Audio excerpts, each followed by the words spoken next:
예, 여러분들 그동안 잘 보내셨는지 아마 지금 휴가 중인 분들도 계실 것 같고요.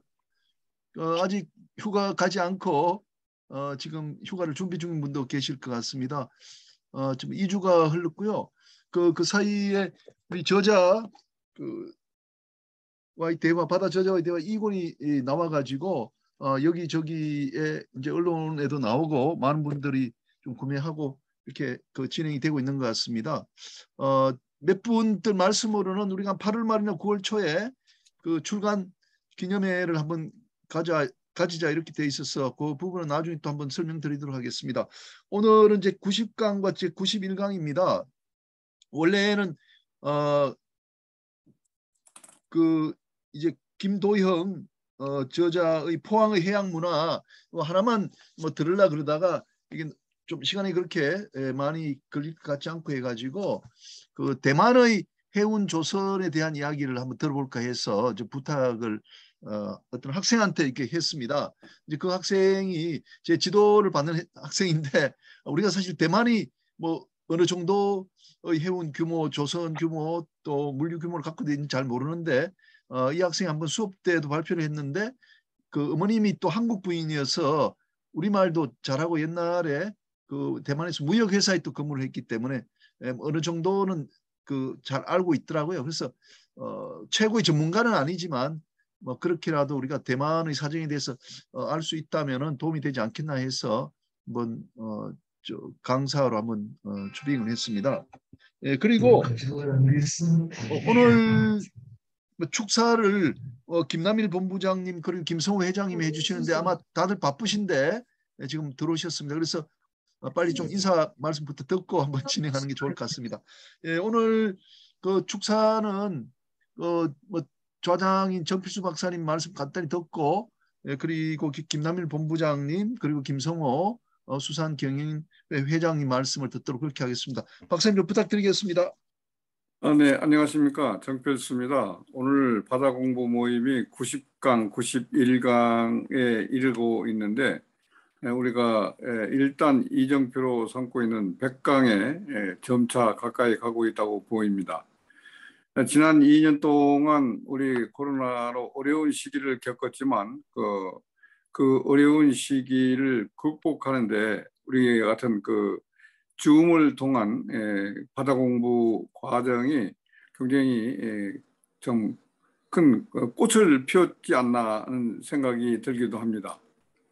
오늘 90강에서는 추밀 고대 대학원 학생이 대만의 해운 조선 항만업계에 대해서 소개를 해 주신다고 하는데, 대만은 사실은 일본의 영향력을 굉장히 많이 받고 있고 또 우리나라와도 밀접한 관련이 갖고 있고 또 중국과도 굉장히 가까운 그런 나라이기 때문에 모든 해운조선 항만 여건이 우리하고 많이 유사하리라고 생각을 합니다. 그러나 나라마다 우리 각 지역에 따라서 차이가 있듯이 나라마다도 큰 차이가 있기 때문에 그런 차이점 중심으로 설명을 들으면 큰 도움이 되지 않을까 생각합니다.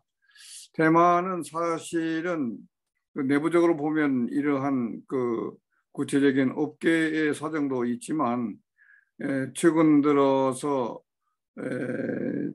대만을 둘러싼 해역이 긴장도가 높아지고 있어서 또한 은근히 걱정이 되고 있기도 합니다. 대만 주변의 해역이 위험해진다면, 긴장도가 높아진다면 우리가 지금 확보하고 있는 해상 수송로, 슬록이라고 그러죠. 시레인 오브 커머스. 이 해상 수송로가 상당히 위협을 받을 것으로 보입니다. 우리는 어차피 중동 지역과 유럽, 인도양을 거쳐서 유럽과 연결되고 있기 때문에 대만 해협을 지나야 되는데, 대만 해역을 지나야 되는데, 이 해역이 긴장 속에 빠져든다면 경제적으로 우리한테 상당한 타격을 피할 수 없다고 생각이 돼서 미중 간의 원만한 해결 그리고 현 상태와 같은 그런 평화 시대의 여러 가지 여건이 잘 지속되기를 바라는 마음이 간절합니다. 그다음에 91강에서는 김도형 선생님이 쓰신 포항의 해양 문화를 말씀해 주시기로 하는데 별신굿 동해안의 그 해녀 이야기, 그다음에 일제시대의 동해안의 어업 등에 대해서 구체적으로 말씀을 해 주실 것으로 생각합니다. 우리들이 동해안 하면은 해양 문화가 그렇게 많지 않을 것으로 생각합니다만은 일찍이 동해안에서는 누구도 생각 못했던 좋은 해양 문화가 발상을 했습니다. 문무대왕이 자기가 사후에 무철 그 왕릉을 바다 소개 해달라. 그래서 경주 앞바다에 대왕암이 지금 문무대왕의 해종 왕릉으로 그렇게 지금 추정을 하고 있습니다만은 그처럼 동해안은 일찍부터 우리 해양 문화가 많이 깃들어 있었고 우리 그런 문화 전통이 우리나라가 바다로 나아가고 해양 강국이 되는데 큰 밑받침이 되지 않았나 생각을 합니다. 따라서 오늘 그 김도영 선생님이 들려주실 포항의 해양 문화는 우리나라 해양 문화의 맨 근간이 될 수 있는 그런 중요한 내용이다고 생각이 됩니다.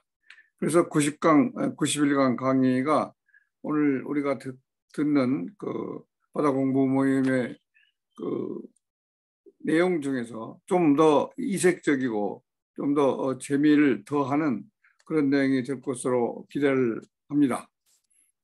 이렇게 인사를 마치겠습니다. 고맙습니다. 예, 감사합니다. 예, 박사님 좋은 말씀 감사합니다. 그 대만 그 해협이 현재 좀 위협이 되고 있는데 우리나라 해운에도 좀 악영향을 미치지 않겠나, 뭐 대책이 필요하다는 말씀까지 해주셨습니다. 그다음에 우리 또 회원이시고 전에 모임에서도 강의도 한번 해주셨습니다만 김남일 환동의 지역본부 본부장님께서 또 인사 말씀해 주시겠습니다. 본부장님, 예, 오랜만에 뵙겠습니다. 네, 안녕하십니까. 다들 이렇게 주말에 대한민국 바다를 사랑하고 대한민국 바다의 미래를 위해서 이렇게 같이 고민한다는 게 아주 참 존경스럽습니다. 하여튼 김인영 교수님, 하여튼 이렇게 학자도 그렇고 또 이렇게 연구자 또 이렇게 행정가 또 이렇게 필드에 우리 김성호 회장님처럼 이렇게 모든 분들이 함께 이렇게 네트워크에서 바다의 미래를 걱정해 주시는 것에 대해서 특히 고맙다 생각합니다. 오늘 그 90강, 91강 저도 사실은 우리 그 김도연 저자님의 그 포항해양문화책을 읽어봤고요. 또 우리 대만 이거 많이 참고가 되리라 봅니다.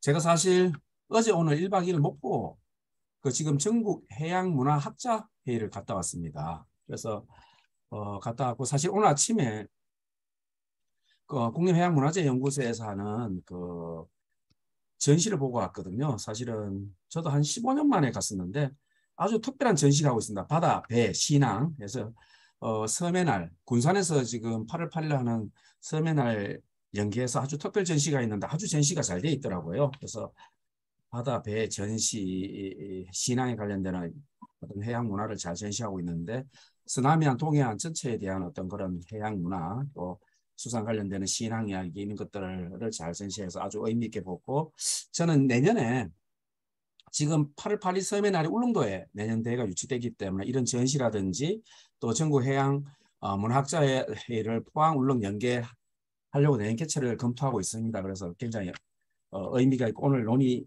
사항도 굉장히 의미가 있다 이렇게 보고 있습니다. 그래서 이번에 대회 갔을 때도 굉장히 좀 이렇게 의미가 있었던 것들이 서남해안 같은 경우에는 이랬던 저랬던 어떤 뭐 전국해양학자회의 주도가 사실은 목포해양대 그 도서문화연구원에서 주도하고 있는데 목포 MBC라든지 목포에 있는 한국섬진흥원이라든지 다양한 그런 국가기관 네트워크를 잘 통해서 이렇게 그 학제 간의 연구라든지 전국에 어떤 데 독해하는 걸 보고 굉장히 의미가 있다고 생각을 했었습니다. 저희들은 내년에 사실은 그 오늘 포항 뭐 이야기가 되고 있습니다만은 지금 추진하고 있는 호미반도 국가해양 정화 사업이라든지 아니면 지금 포항의 해녀들 뭐 우리 경북의 제주도 잘 많지만 8월 10일에 제주지사가 오십니다. 저희들이 초청해서 보시면 독도에 보시면 이렇게 작은 물개 새끼를 안고 있는 김공자 그런 독도에서 활동하시는 해녀분이 살아 계시거든요. 저희들이 초청해서 제주 협재리에 한 30분 다쳐서 제주지사 직접 와서 독도를 그 다음날 가게 돼 있는데 저희들은 포항이라든지 울릉도 이런 해양 문화 이런 것들을 재조명하고 교류사도 타 지역 간에 지금 연결을 하고 있고요. 영덕 같은 경우에는 국립해양생물조응보건센터 내년 개소를 합니다. 참 착공을 합니다. 착공도 하고 있고 특히 조금 전에 우리 정필수 부원장님 말씀했듯이 문무대항 사실은 우리가 문무대항면을 개칭을 하고 문무대항 역사관을 착공을 했고 선부 예, 우리 문무대항께서 678년에 우리 어떻게 보면 우리나라 해양수산부 전신인 그런 선부를 만들었기 때문에 국립선부해양역사공원도 지금 내년에 해수부하고 우리 경주에 사업을 추진하고 있습니다. 그래서 경상도가 강원도, 경북, 울산, 부산까지 동해안을 끼고 있지만 저희들이 그나마 우리 지역이 동해안의 해양 문화가 보존에 잘 남아 있고 하기 때문에 이걸 지속 가능하게 보존하고 특히 마케팅도 하면서 또 이어가기 위해서 여러 가지 사업을 많이 진행하고 있습니다. 우리 여기 오늘 논의되는 여러 전문가분들의 말씀이나 특히 또 코멘트 해주는 여러 또 여기 참여하신 분들이 이야기 잘 듣고 포항의 해양 문화뿐만 아니라 경북의 해양 문화도 잘 지켜나갈 수 있도록 좋은 참고가 되려 보고 있고요. 하여튼 열심히 듣고 열심히 참가하도록 하겠습니다. 고맙습니다. 예, 본부장님 감사합니다. 이 바쁘신 일정 중에 이렇게 시간 내주셔서 축사하셔서 대단히 감사합니다. 다음은 우리 그 수산업 경영인회 또 회장을 맡고 계시는 김성호 회장님께 축사를 부탁드리도록 하겠습니다. 반갑습니다. 한국수산업 경영인 중앙연합회장 김성호입니다. 먼저 항상 해양수산 항만에 관심을 갖고 아끼고 지켜주시는 분들이 바다 공부 모임 방에 가득한 모습을 보고 수산 NGO 단체 회장으로서의 큰 위안과 희망을 갖게 합니다. 먼저 김인영 교수님과 좀 전에 그 축사를 해주신 김남일 우리 경상북도 본부장님, 정필수 KMI 박사님, 그리고 현대해양의 박정민 국장님 항상 감사함을 느낍니다. 그리고 오늘 김도현 교수 선생님의 포항의 해양 문화에 대한 발표도 역시 기대가 됩니다. 포항의 해양 문화는 그 풍우국가, 해녀, 포경, 고랫배, 일본, 적산가옥, 그리고 옛날에 그 여명의 눈동자 그 영화를 또 촬영한 장소이기도 합니다. 그래서 이제는 포항 구룡포도 이래 보니까 어촌 어항 중심에 그리고 또 어획과 노동의 중심에서 이제는 보니까 서서히 관광과 레저 체험 정도로 이렇게 변해가는 모습을 직접 체험으로 느끼고 있습니다. 그래서 지금 해양 문화를 토대로 한 그 관광 레저 그리고 펜션이라든가 체험마을 지금 현재 같으면 우리 낚시라든가 그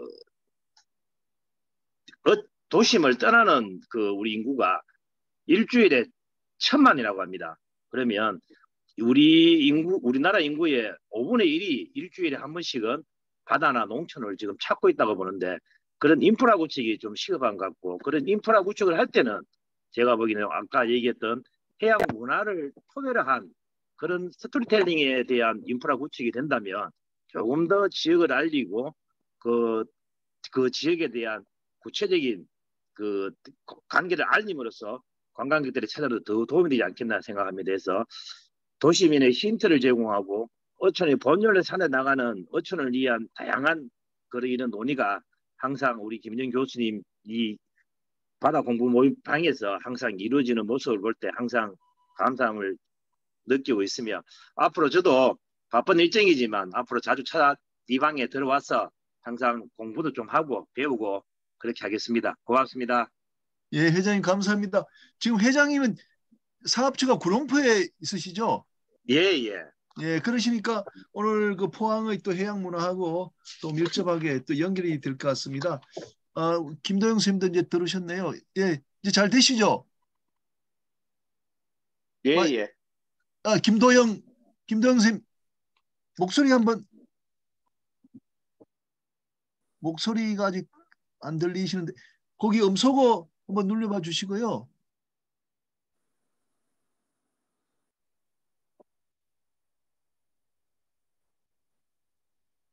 우리 최선우 조기랑 다시 한번 이렇게 테스트하도록 하겠습니다.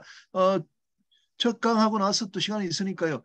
자, 그럼 우리 그 추미일 학생에게 마이크를 좀 넘기겠습니다. 미리 좀 양해 말씀 구할 것은 우리 추미일 학생이 아직은 이제 배우는 과정이고 해서 완벽하지 않고요. 또 우리말도 좀 서투다는 점 미리 좀 양해 말씀 좀 드리겠습니다. 예. 네, 먼저 화면 공유하겠습니다. 예. 혹시 잘 보이시나요? 예, 추미일 학생 예, 보입니다. 얼굴도 좀 이렇게 비디오도 네. 나오도록 안 돼요? 됩니다. 얼굴만 돼.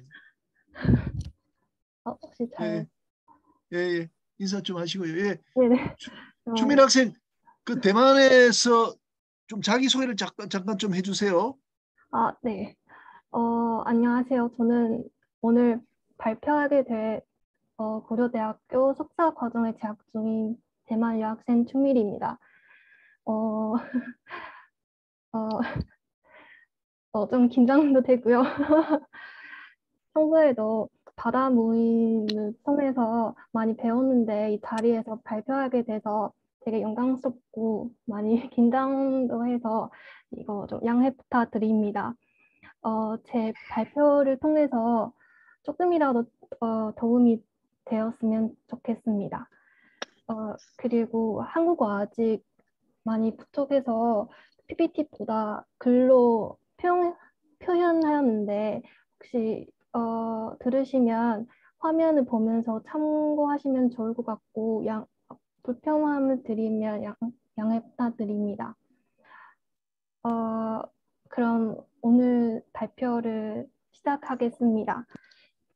오늘 제 발표는 크게 세 부분으로 첫 번째는 조선업, 두 번째는 해운물류업, 그리고 마지막으로는 해양 플랜트 산업에 대해 이렇게 세 가지 나눠서 하겠습니다. 그럼 우선은 조선업을 살펴볼 건데요. 대만과 한국의 조선 산업 비교는 사실 일제 시대부터 논의될 수 있는 대상이고 역사 학자들이 많이 연구하는 주제이기도 합니다.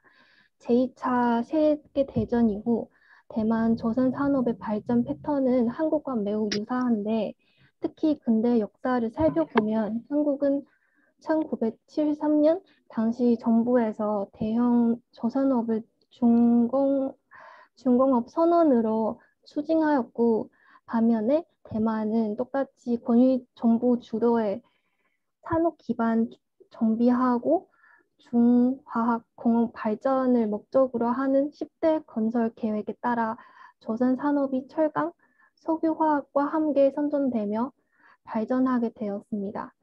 양국의 권위 정권 주도 아래 대규모 조선 산업이 발전하였으며 한국은 현대 중공업, 대만은 이렇게 우리가 알고 있는 CSBC가 설립되었습니다.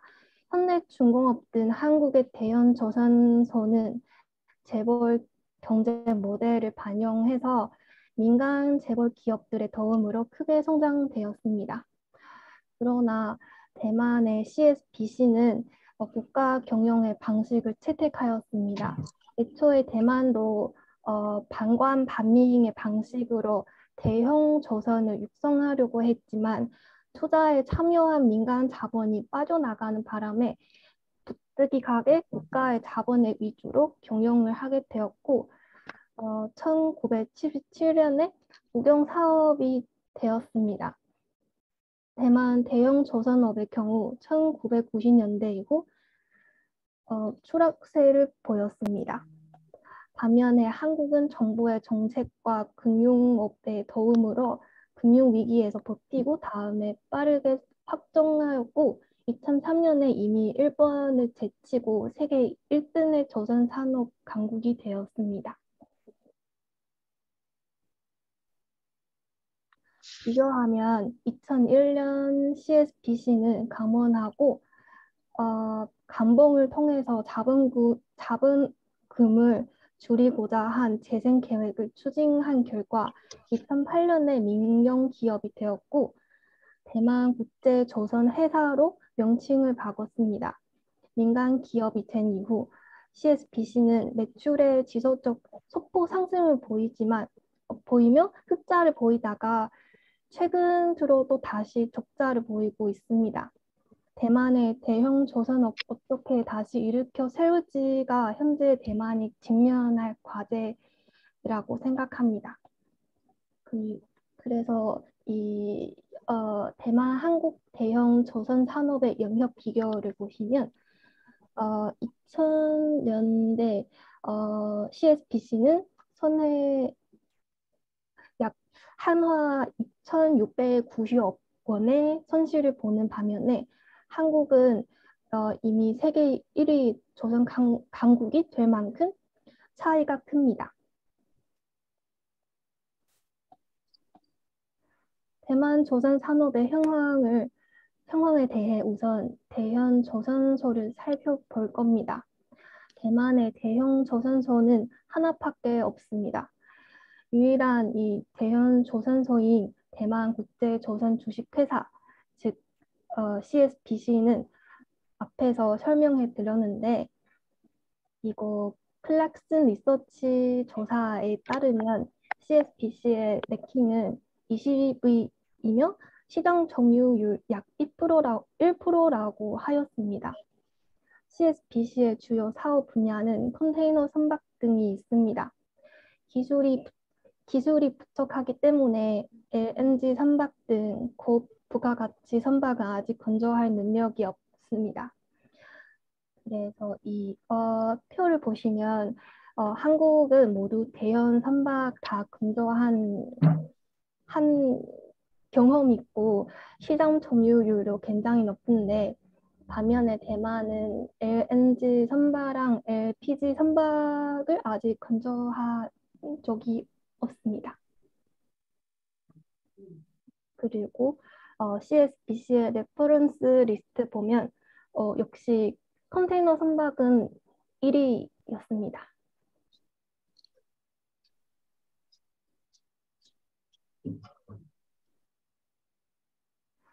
2008년에 미용화를 진행했음에도 CSBC는 불황을 탈출할 수 없었습니다. 이러한 불황을 극복하기 위해 CSBC에서는 새로운 경영 방향으로 도전하며 위기를 모색하고 있습니다.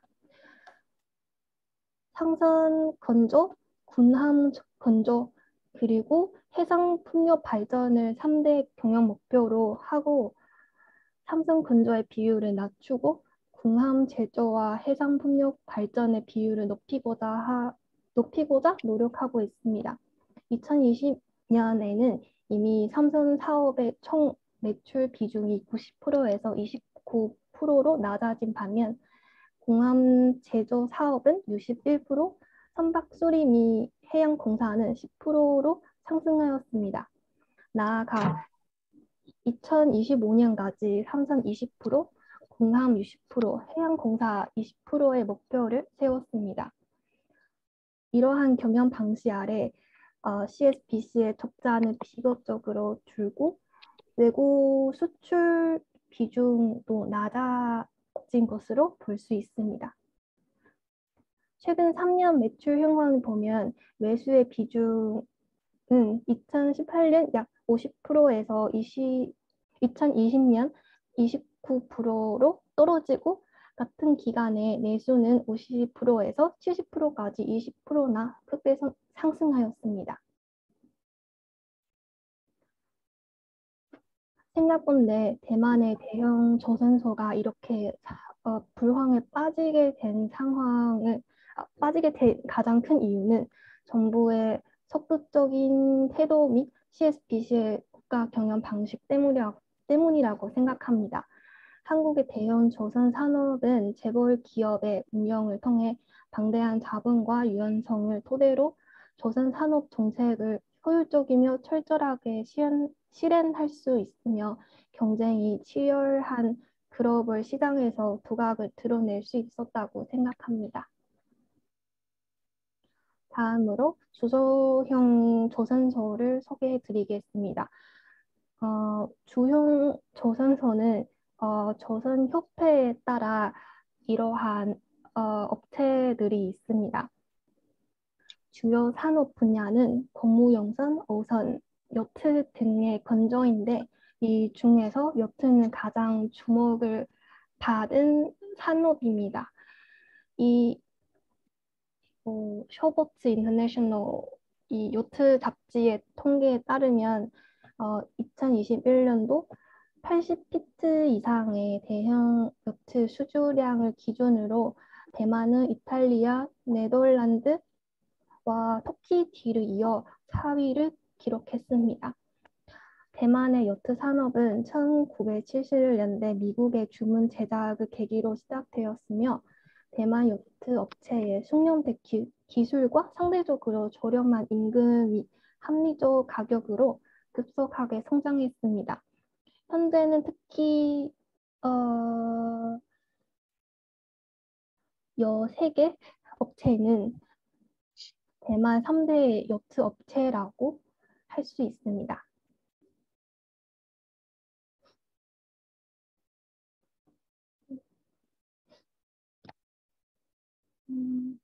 그리고 마지막으로 소형 조선소는 약 78개가 있고 어선의 건조를 중심으로 선박 수리 등의 업무도 하고 있습니다.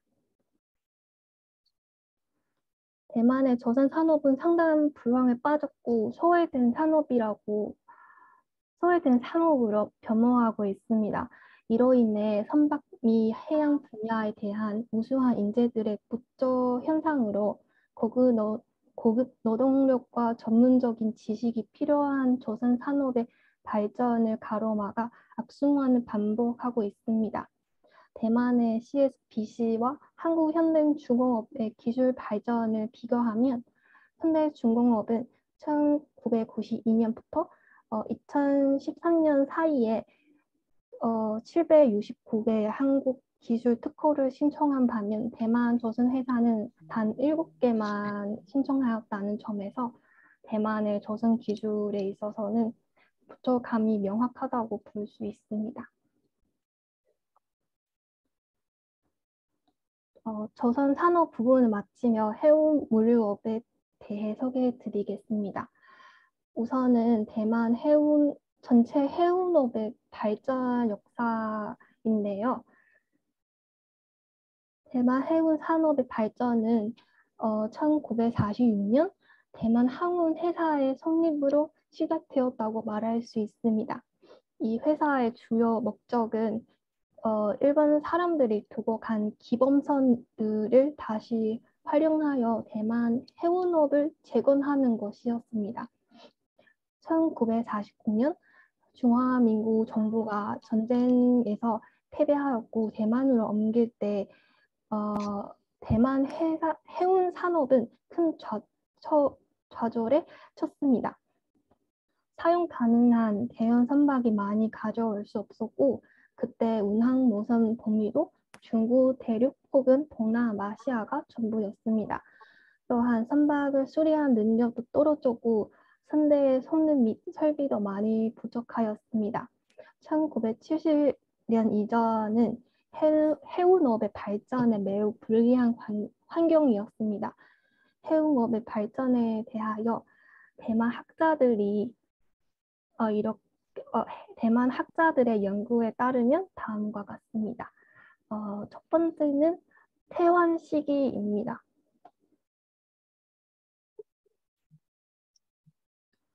1950년대 초반에 정부는 국내 해운업을 발전시키기 위해 작은 배를 퇴출시키고 대형 기성 선박을 추가하여 1958년까지 상선 총 84척, 총 톤수 32만 톤, 물동량 45만 TEU를 달했습니다.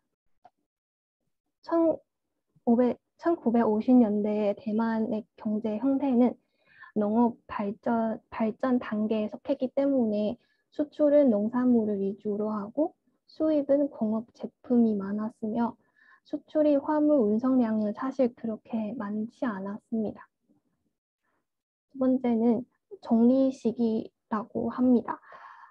경제 발전의 수요에 맞추어 1960년대 초반에 운항 발전에서는 주로 새로운 선박의 건조를 중심으로 선박수가 많이 증가하였습니다. 당시 대만은 가공공업을 발전한 단계였고 경공업은 이미 규모를 갖추고 공업 제품을 수입하고 가공 제품을 대량 수출하였습니다. 대외 수출 시장을 개척하기 위해 동남아하고 미국 두 항로를 개통하였습니다. 세 번째는 확장 시기입니다. 1960년대 중반 이후 국내 산업을 육성하고 대외 수출 업무를 적극적으로 확대하기 위하여 정부는 자금 조달을 지원하였고 자국에서 건조한 선박의 톤수 및 성능은 현존하게 개선되었으며 해운 산업의 경영 방식도 원양 부정기 항로에서 정기 항로로 점차 변했습니다. 네 번째는 침체 시기입니다. 대만의 해운업은 일본으로부터 도움과 영향을 많이 받았는데 일본과 단결 이후 여러 불리한 조건 아래서 해운업, 조선업의 발전도 침체되었습니다. 다섯 번째는 성장 시기인데요. 1970년대 중반 이후 대만은 성장기를 맞았습니다. 이 시기에 대만의 해운업은 비교적으로 큰 변화가 있었습니다. 국내 경제 발전에 발맞춰 정부는 융자금 대출 정책을 적극적으로 출범하여 국내 선사들에게 우선적으로 CSBC에게 새 선박을 건조하도록 장려했습니다.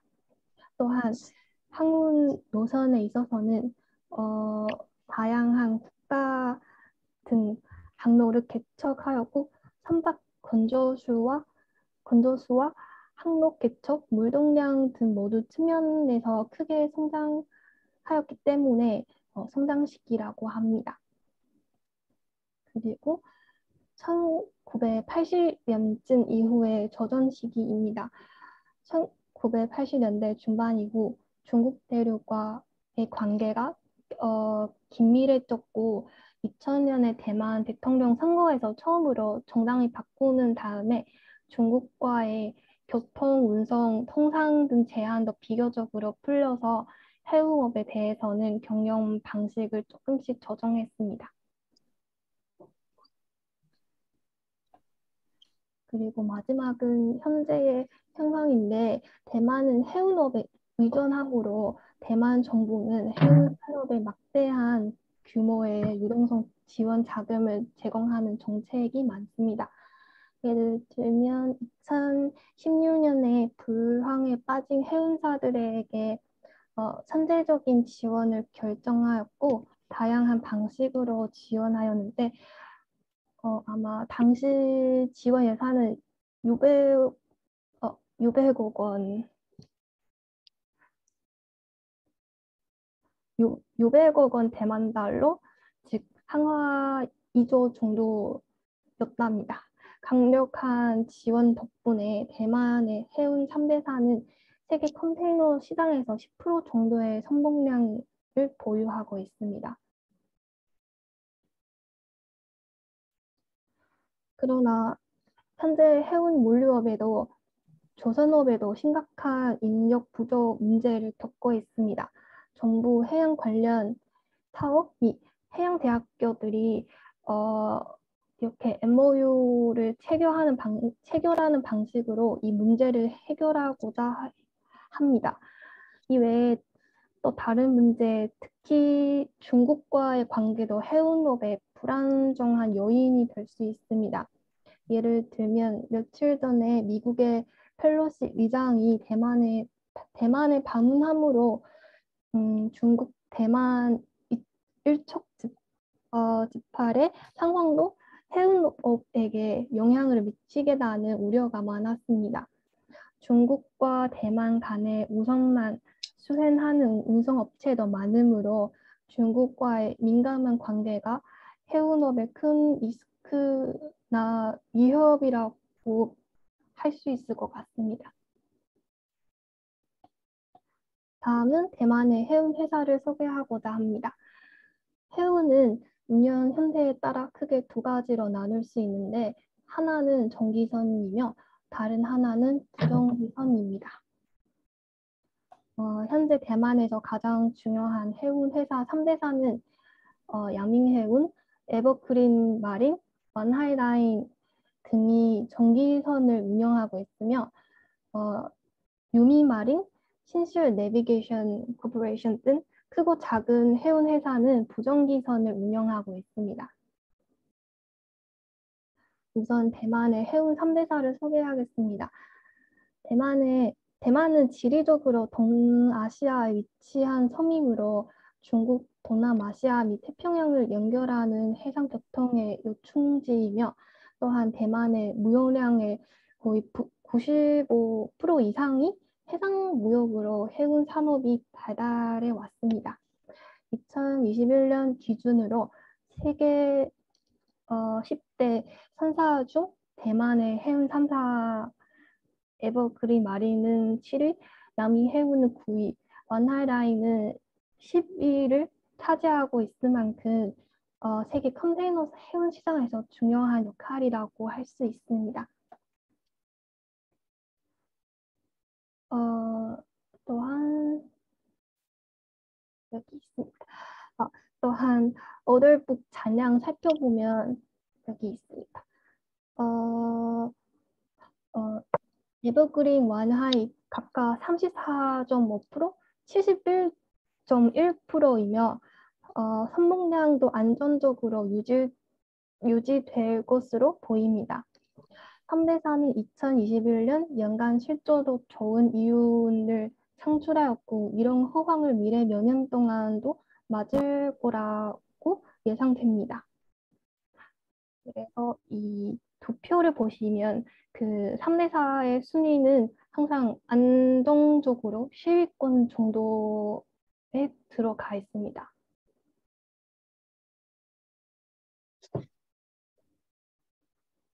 첫 번째 에버그린 마린을 소개해 드리겠습니다. 에버그린 마린은 대만 최대 해운 회사 및 컨테이너 운송 회사이며 1968년에 설립되었습니다. 현재는 대만 대표적인 해운 회사가 되었지만 사실 창립 초기에는 설령 25년인 중국 자파선 한 척으로 어려운 환경에서 운영을 시작하였습니다. 에버그린 마린은 항상 대만 해운 산업의 선봉적 역할을 하였고 1969년에 대만의 첫 원양 전기 노선 성공적으로 개척하였고 1970년대에 해운 산업의 컨테이너화의 흐름을 발견하여 1975년에 새로 건조한 에버스프링호로 대만의 첫 컨테이너 전기 노선을 개척하였습니다. 2022년까지 에버그린 선내는 총 200척 이상의 컨테이너 선박으로 구성되어 있으며 전 세계 240개 항구를 이용하고 있다고 합니다. 에버그린 그룹은 여러 자회사들이 공동한 사업인 에버그린 라인으로 통합하여 완성한 글로벌 서비스 네트워크를 제공하는 목적을 삼고 있습니다. 동업 회사와도 전략적인 협력을 하기도 하고 운영 실적에 좋은 성적을 반영하였습니다. 또한 에버그린은 중국의 코스콤이 프랑스의 CMA와 같이 오션 어라이언스에 속하고 이 동맹으로 세계 주요 항로에서 거의 약 30%의 점유율을 차지합니다.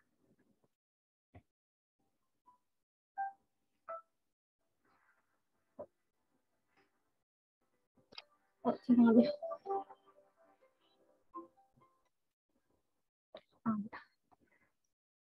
에버그린 마링의 주요 무역 루트는 원양 노선인 극동과 남반구 국가, 아메리카, 북유럽과 동부 이러한 노선들이 있습니다. 다음으로 양민 해운입니다. 해운업은 해운업과 무역은 밀접한 관계가 있습니다. 무역의 흥행으로 해운업의 수요가 늘리고 해운업의 경영이 강해질수록 무역도 더 발전될 수 있습니다. 대만의 무역은 거의 99%는 해운으로 이루어져서 해운 산업이 대만에 대해는 필수적이고 핵심 산업이라고 할 수 있습니다. 이 개념을 인지하여 정부 기관에서도 해운 운송을 운영하고 있었습니다. 양민해운은 에버그린이나 완하이처럼 처음부터 민간 기업이 아니라 정부 기관으로부터 발전을 시작하였는데 이 정부 기관은 바로 이 China Merchant Steam Navigation Company였습니다. 1971년 중화민국 정부가 유엔에서 퇴출함으로 외교 사태가 심각해졌는데 정부에서는 이러한 소외된 국가가 국제 해운 사업을 운영하는 것이 타당하지 않다고 생각하기 때문에 1972년에 원래 이 국영 사업을 대신해 양민해운 회사를 설립하였습니다. 양민해운이 존재함으로 국외 해운업자들도 임의로 운임 인상을 할 수 없게 되고 국내 업자들도 합리적인 가격으로 경쟁할 수 있었기 때문에 대외 무역 시장에서 경쟁력이 있는 가격을 갖게 되고 국가 경쟁 발전에 큰 도움이 되었습니다.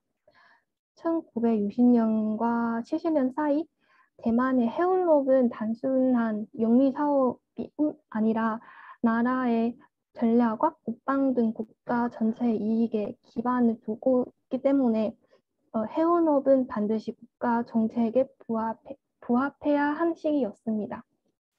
1981년에 양미해운은 정식적으로 국영사업이 되었다가 또 1996년에 민영기업이 되었습니다. 국영사업이었던 시절에 대부분 선박은 CSPC에게 주문 제작해야 되었지만 민간 기업이 되고 이런 제한이 없어지므로 기술도 뛰어나고 가격도 합리적인 조선소의 선박 건조에 위탁을 할 수 있게 되었습니다. 예를 들면 현대중공업으로부터 인도되는 선박도 상당히 많다고 합니다. 양미해운의 선대는 현재 약 100척의 선박으로 구성되어 있으며 170개 서비스 지점을 통해 70개 이상의 국가를 커버합니다. 양민해운은 또한 대만, 벨기에, 네덜란드 및 미국의 물류 유닛과 컨테이너 터미널을 보유하고 있습니다. 나아가 3대 해운 동맹인 The Alliance의 양민해운이 정회원 자격으로 가입되어 있고 동맹 간 선박 공유를 통해서 경제력의 우위를 차지하고 있습니다. 마지막으로 완하이 라인입니다. 완하이 라인은 3대 선사 중 3위로서 에버그린 마린과 양민해운보다 규모가 작지만 완하이의 20개 국제 노선 중 15개 노선이 주요 국제 상업 항구에 종사합니다.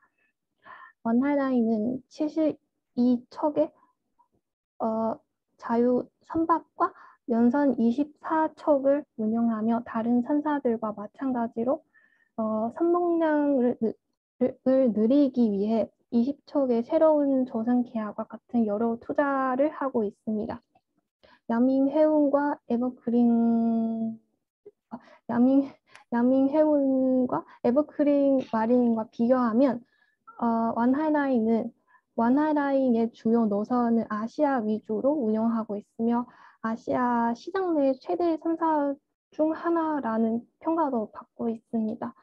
세계 3대 해운 동맹에 소속되지 않더라도 주요 항로 중동과 아시아에서 다른 선사들과 협력하며 아시아 시장을 잘 운영하고 있습니다.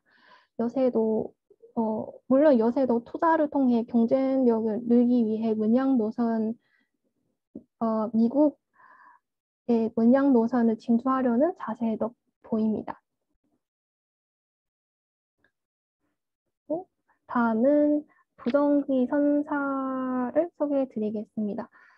해운 3대사 이외에도 부정기 선사들이 있습니다. 부정기 운송을 주로 살화물선을 항로와 화물 배선에 구애받지 않고 수송 수요에 따라 수시로 배선 운항하는 해운 시장을 말합니다.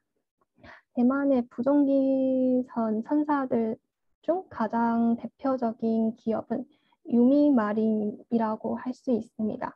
이 유밍마린은 선박을 정기적으로 퇴원시키므로 선대의 선박 평균 선량은 6.5년이고 이러한 장점으로 시장 우위를 차지합니다. 또한 최근 들어 흑자 경영을 하며 미래에도 안정적으로 성장될 것이라 예상됩니다. 나아가 대만 해운 업계 중 친환경 선박에 가장 적극적으로 투자한 업체이기도 합니다. 이외에도 이러한 크고 작은 기업도 대만의 부정기 선사의 대표로 꼽힐 수 있습니다. 다음으로 대만의 최대 항만 가오슝항을 말씀해 드리겠습니다.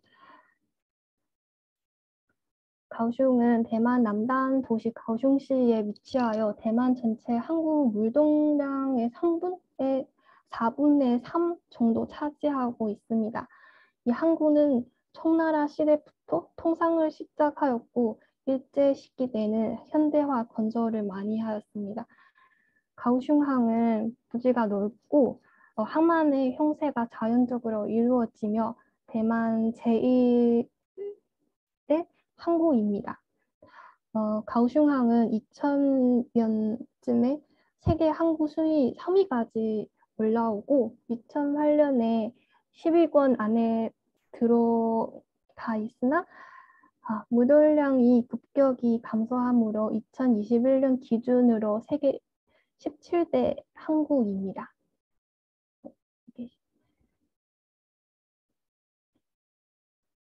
항만의 운영 및 경영 관련 업무는 교통부 고용사업인 대만 항무회사 가오슝지사가 수행하고 있습니다. 대만의 가오슝항은 한국의 부산항과는 지리 위치 국가에 대한 중요성이 비슷하다고 생각하고 실제로 가보니까 그 도시가 모두 아름다운 항만 도시라고 생각합니다. 그리고 2015년 가오슝항의 컨테이너 물동량을 살펴보면 대만 국내 해운 3대사 에버그린 마린, 완하라인, 양민해운이 1위부터 3위를 차지하였습니다. 당시 가오슝항에는 터미널이 있는 항구 선사 현대는 8위로 전 항구의 2.4%에 불과하며 한진해운은 23위로 전 항구의 0.6%에 불과해 매년 가오슝항에 약 6만 TEU 정도의 물량을 제공하였습니다. 강슝항은 특성상 대만의 다른 3대 항구와 달리 국제 항구로서 다양한 국가의 선사들이 가오슝항에서 환적하거나 화물을 싣고 운송하게 되었습니다. 다른 3대 항구, 그리고 다이중, 기롱, 그리고 타이페이보다 활동하는 선사 혹시 물동량이 훨씬 더 크고 다른 3대 항구에서 활동하는 선사들은 95 이상이 대만 본국 선사, 중국 선사 혹은 대만 사이의 해상 운선만 운영하는 선사들이었습니다.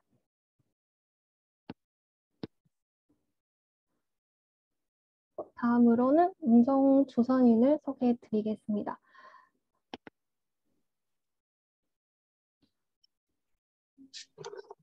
먼저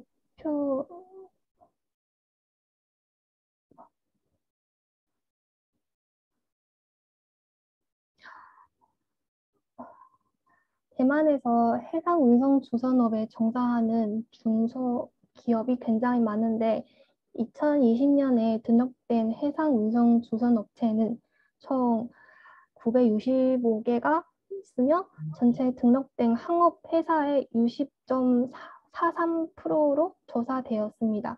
항업회사의 등록 제도가 시작된 1980년 당시는 100개 정도였는데 현재까지 거의 9배로 증가하였고 해상 운송 조선업은 지속적으로 매년 30개씩 성장한 추세입니다.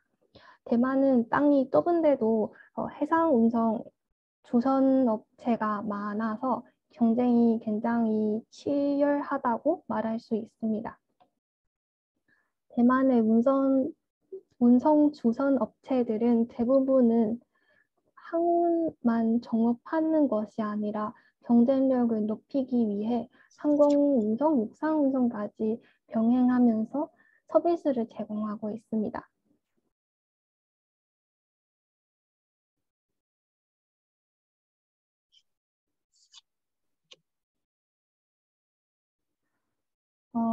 우선 그 대만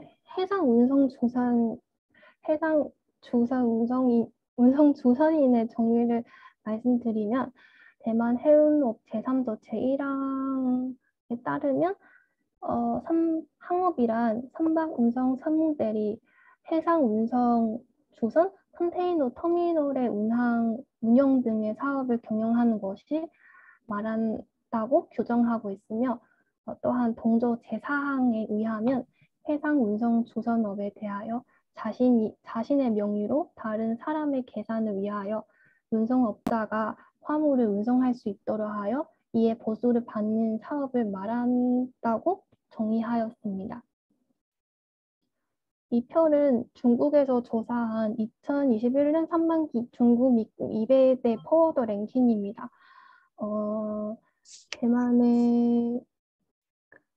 대만의 업체는 각각 4위, 15위, 24위, 그리고 88위를 차지했습니다. 대만에서 가장 큰 해상 운송 조선 업체들을 소개해 드릴 건데요. 첫 번째는 이 Pacific Star Group입니다. 이 업체는 1977년에 설립되었고 좀 특별한 부분은 이 회사의創立자는 교수 생활도 하였고 대만 해양대학교의 부교장까지 맡았다고 합니다.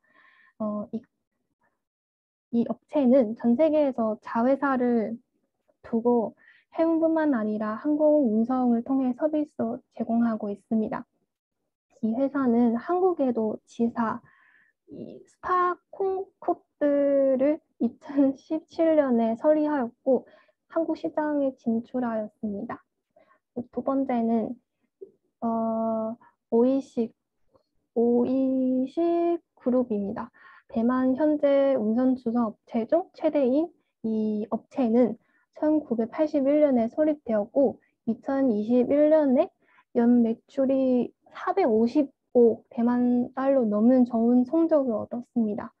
해운 항공 물류 운송을 제공하여 지금까지 전 세계에 이미 51개의 지사를 가지고 있으며 매년 아시아 북미 항로의 시장 점유율이 4% 이상을 넘고 경영 범위를 아시아, 미주, 유럽에 걸쳐 글로벌 운송 네트워크 서비스를 제공하고 있습니다. 이 그룹은 주요 미국 시장을 공략하고 있으며 51개 지사 중 미국에만 17개 지사가 있습니다. 또 세 번째는 텍스 글로벌 홀딩스라는 기업인데요.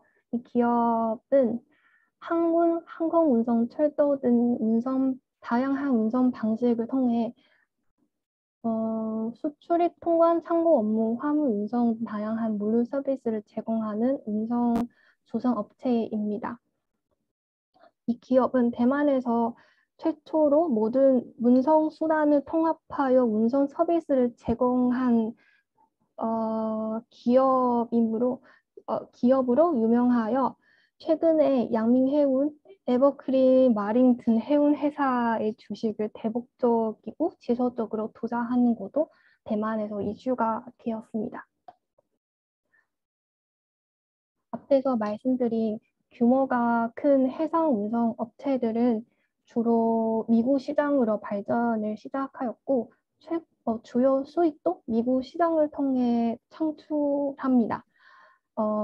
동남아, 아시아 시장을 진출하였어도 미국 시장은 가장 중요한 경영 대상입니다. 위에서 소개한 대만 본토 기업들도 인지도가 높은데 여전히 다른 외국계 기업, DHL 같은 기업을 초월할 수 없습니다. 외국 기업을 어떻게 극복할 수 있는지에 대하여 이 대만 기업들에 해결해야 할 과제인 것 같습니다. 마지막으로 간단하게 해양 브랜드 산업에 소개해 드리겠습니다.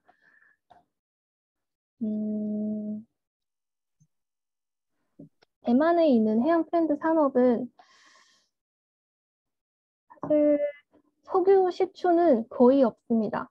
과거 수십 년 동안 대만 해협 구역에서 석유를 시추하려고 여러 번 시도했지만 큰 성과는 없었습니다. 대만에서 가장 중요한 해양 플랜트 산업은 해상 풍력 발전입니다. 우선 배경을 살펴보면 최근 수십 년 동안 가장 빠르게 성장한 재생에너지 유형을 해상 풍력 발전인데 해상 풍력 발전은 낮은 자본금 등의 장점이 있는 반면 필요 면적이 크고 불안정한 바람의 특성, 해상 공사 어려운 선박 운항 및 어업에 대한 영향 등의 단점을 가지고 있습니다. 대만 정부는 세계의 추세에 맞추어 강력히 재생에너지와 관련된 발전 정책을 추진하고 있습니다. 글로벌 해상풍력 발전 컨설팅 기업에 따르면 세계 20대 해상풍력 발전 적합 해역 중 15곳이 대만 해역에 위치해 있고 10대 해역 중 9곳이 대만 영해에 위치하는 것으로 기록되었습니다. 대만 정부가 파악하고 있는 대만 해상풍력 발전 잠재 개발 지역은 총 36곳으로 이 중에서 21곳은 대만 중부의 장화 지역에 밀집해 있습니다. 풍부한 해상 풍력 에너지를 잠재함으로 이 산업의 전망이 기대되며 대만의 주력 재생에너지 산업이라고 말할 수 있습니다.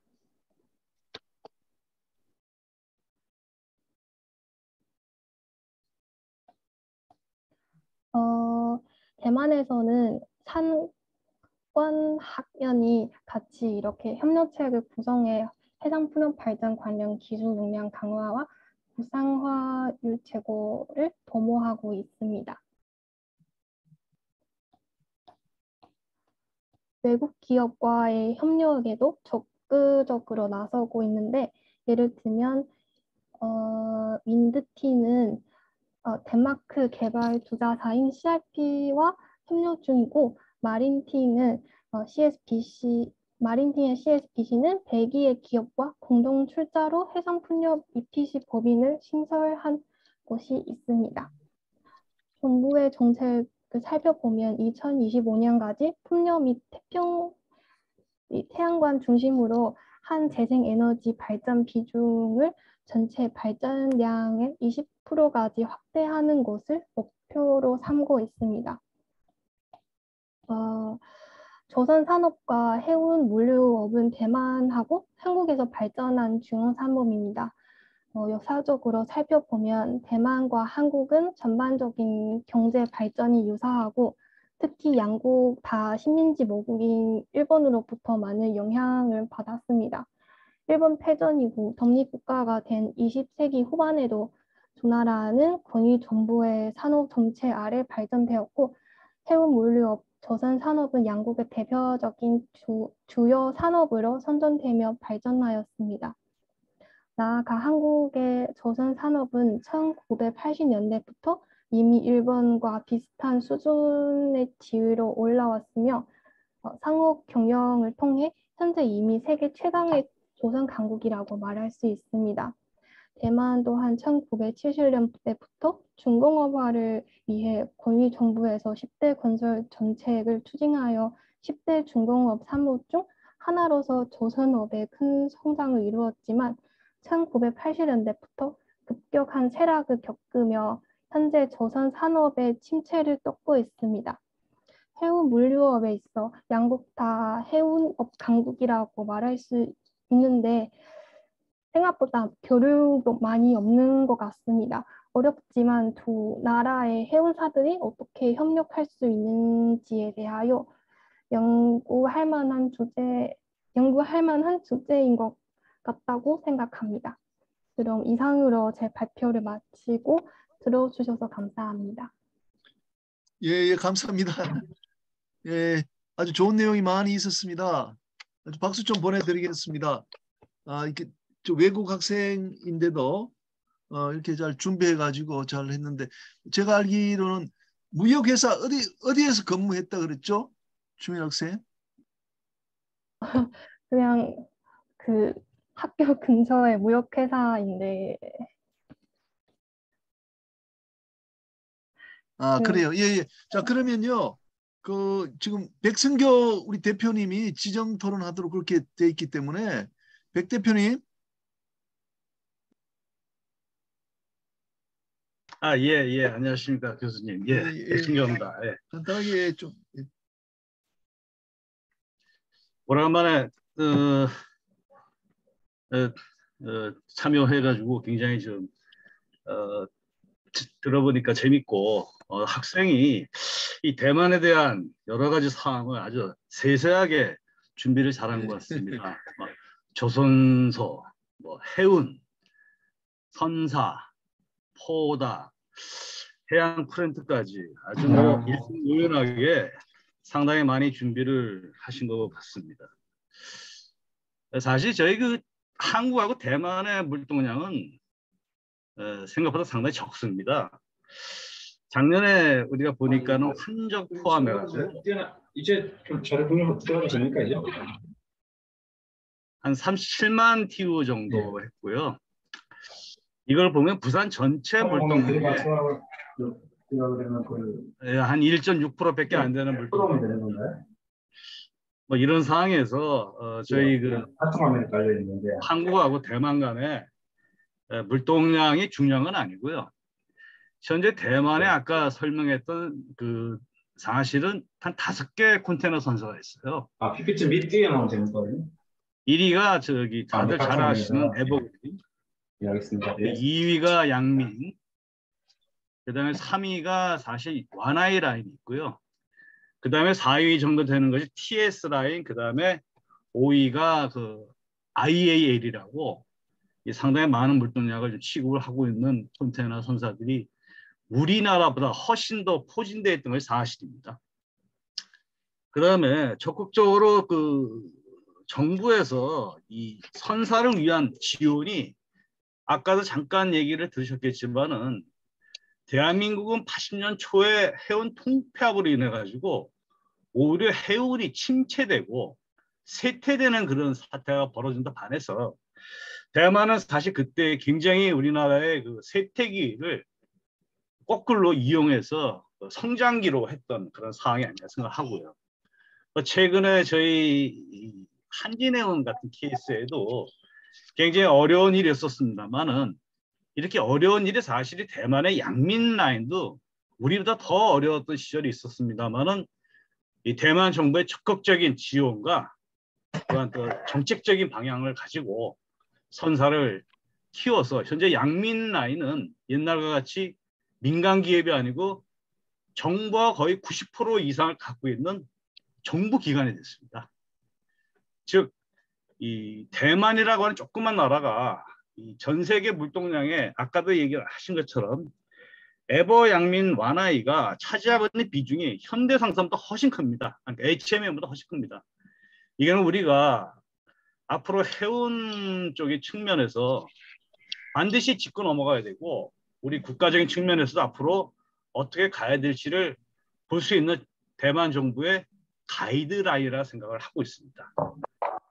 물론 뭐 저희가 이 조선소라든지요 기타 프렌트 측면에서는 상당히 앞선 거는 사실입니다. 하지만은 이러한 조그만 상황인지 몰라도 이 대만에 하고 있는 현재 그 선사 측면에서는 굉장히 지금 그 우리보다 앞섰다는 것이 사실인 측면이 보이고 있습니다. 최근에 또 걱정되는 거는 대만 해협 관련인데요. 저희들 그 해운협회에서도 대한민국에서 동남아로 배를 워낙 하다 보면요. 상당히 많은 배들이 대만 해협을 지나가게 돼 있습니다. 근데 현재 10일까지 이 중국이 그 대만을 상대로 하는 군사훈련이 인해 가지고 지금 배들이 많이 돌아가야 됩니다. 실제로 가는 기간보다는 최소한 이틀에 3일 정도를 돌아서 갈 수밖에 없는 그런 상황이 우리 대한민국 선사들이 지금 직면하고 있는 어려움입니다. 뭐 아시다시피 기름값이 지금 엄청나게 비싸져 가지고요. 뭐 우리는 그 뭐 전쟁 위협에서는 크게 영향 없을지 몰라도 경쟁인 측면에서는 저희들은 좀 더 생각지도 못했던 그런 코스트 부담을 선사들이 좀 지고 있다는 건 사실입니다. 사실 지난주에 그 대만 선사의 그 한국 나와 있는 주재원들하고 몇 번 만나서 한번 잠깐 얘기를 해봤는데 현재의 대만과 중국 간의 이런 문제는 과연 어떻게 봐야 될 것이며 우리가 보고 있는 대만과 중국, 중국과 대만 관계가 아주 심각하게 보인다 했을 때 어떤 분들은 또 이런 표현을 하시더라고요. 북한이 미사일을 저렇게 많이 쏴대는데 대한민국 국민은 얼만큼 피부를 많이 느낍니까? 오히려 미사일을 쏘면 미국 사람들과 일본 사람들 굉장히 위험성을 많이 느끼는 걸 알고 있고 오히려 대한민국에 살고 있는 국민들은 뭐 또 쏘나 보다라고 하는 그런 측면을 갖고 있는 것 같더라고요. 즉 대만 사람들도 그렇다 하더라고요. 중국에서 저렇게 비행기를 올리고 미사일 쏴봤자 또 그러려니 한다는 것이 이 대만사를 생각하는 이 중국의 위협이라고 하더라고요. 뭐 또 그 반면에 이번에 좀 미국하고 중국하고의 전쟁과 같은 그러한 아주 극도의 긴장감을 갖게 되는 그런 상황이기 때문에 조금 더 강도가 틀리다라고 하는 말씀하시는 분들 계시더라고요. 아무튼 그 대만이라 하는 나라가 섬나라 조그마고 굉장히 저희들 입장에서는 크게 상관이 없을지 모르겠다 할지 몰라도 실제는 그게 아닙니다.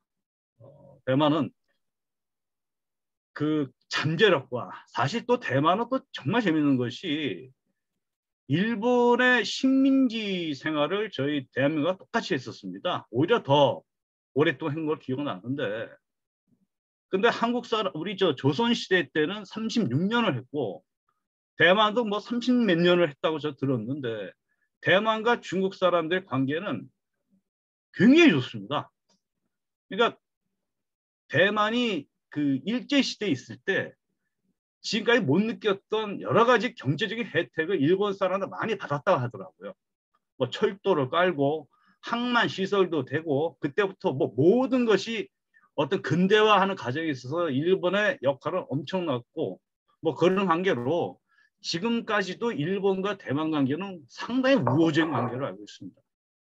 근데 저희는 그 일본하고 저희의 관계는 조금은 이 통치하는 방식이 굉장히 달랐다 하더라고요. 근데 그 내면을 들어가다 보니 진짜인지 거짓말인지 모르겠는데요. 일본 사람들이 대만을 정벌했을 때, 대만을 침략했을 때 주축이 된 사람들은 해군이었답니다.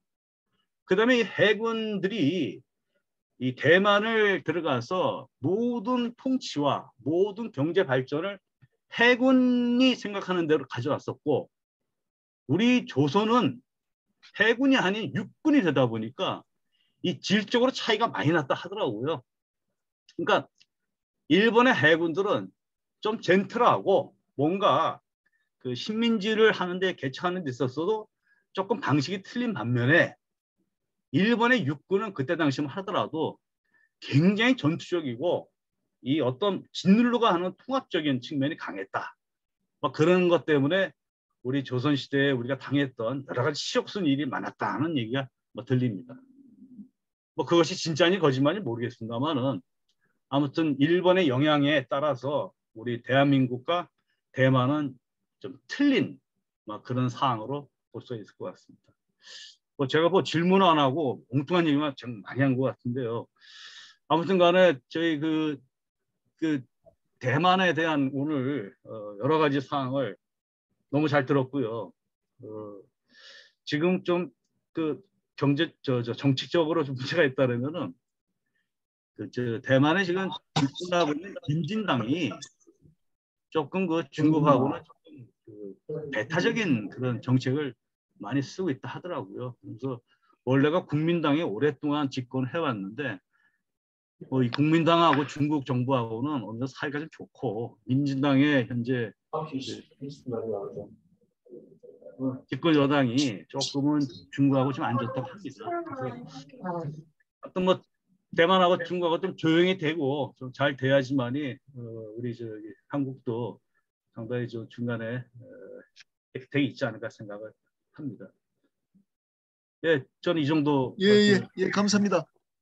예, 제가 그 중간에 말씀드리면 저도 오늘 감명을 많이 받았는데 사실 이제 우리가 대만에 대해서 잘 모르지 않습니까? 그래서 그 주밀 학생한테 부탁을 했던 건데 그 아까 이런 이야기를 하더라고. 주밀 학생이 아마 어디 거기 책에 그렇게 나와 있으니까 그런 것 같은데 그 에버그린에다가 양밍을 더 추가를 하면서 그때 효과가 이제 2개 회사가 있으니까 외국 애들이 그러니까 외국 전기 선사들이 대만의 그 화주들을 마음대로 하지 못했고 그다음에 2개 회사가 있으니까 자체 경쟁으로 인해서 대만 자체의 운임도 떨어뜨리는 효과가 있었다. 아까 그 이야기를 해서 우리나라가 지금 현재 이제 그 사실 뭐 HMM 하나만 있지 않습니까? 이제 과거에 조양, 현대 그리고 이제 한지까지 3개가 있다가 그래서 하나로 이렇게 쭉 가는 것이 과연 바른 것인가 하는 의문이 들었습니다. 그 양밍, 에버그린, 와나이 그 3개에서 세계 10%를 차지하고 있다 그러지 않습니까? 그러니까 우리가 5%도 안 되는데 우리보다 그 한 4배가 더 큰 것 같아 경제력까지 따지면은. 또 그게 하나의 그 관점인 것 같고 그다음 운송주선 그 OEC라든지 뭐 패시픽 스타 그룹 또 T3EX 이런 포워드들이 미국으로 엄청나게 진출해 있는 모양이에요. 중국하고. 그래서 이것도 우리하고 큰 차이가 아닌가. 그래서 백성교 사장님도 말씀하셨지만은 우리가 조선을 앞서 있을지 몰라도 그 해운과 물류는 대만이 우리보다도 뭐 2배, 3배 그 앞서가는 게 아닌가 이런 생각이 듭니다. 그러면 그 권호인 대표님, 제가 이제 대만 쪽의 사업을 누가 많이 하시고 계신지 잘 몰라가지고 권호인 대표님 혹시 좀 그 추가하실 말씀 있으시면 대만과 관련해서 좀 해주시면 좋을 것 같습니다. 어떤 사업 말씀하세요? 아니 그 대만의 어떤 사업? 해운이라든지 뭐 그 물류 쪽을 지금 우리 실무를 아시는 분 별로 없으신 것 같아요. 그래서 혹시 아시면은 그 특히 여기 OEC 패시픽 스타 그룹 T3EX 이건 아마 경쟁하는 회사인 것 같은데 이 회사들이 네. 그렇게 규모가 크고 잘하는 회사들입니까? 추밀 학생이 그 대만 기준으로만 이렇게 설명을 했는데 대만 포드는 아시아 베이스의 포드들입니다. 그러니까 화교 상권의 포드이고 중국이 본격적으로 포드 마케트에 나오기 전에 대만 베이스로 홍콩, 남중국, 중국이죠. 그다음에 싱가포르, 말레이시아, 인도네시아, 필리핀까지를 아우르는 종합적인 포딩 회사가 되어 있어서 굉장히 규모가 큽니다. 포딩 자체가. 그리고 해운만이 아니고 한국도 같이 하고 있죠. 그리고 OEC는 한국에 파트너사가 있고요. 다른 포딩 회사들도 같이 하고 있는데 규모를 따지면 한국의 이자물 기업을 제외한다 그러면은 훨씬 더 규모가 큽니다.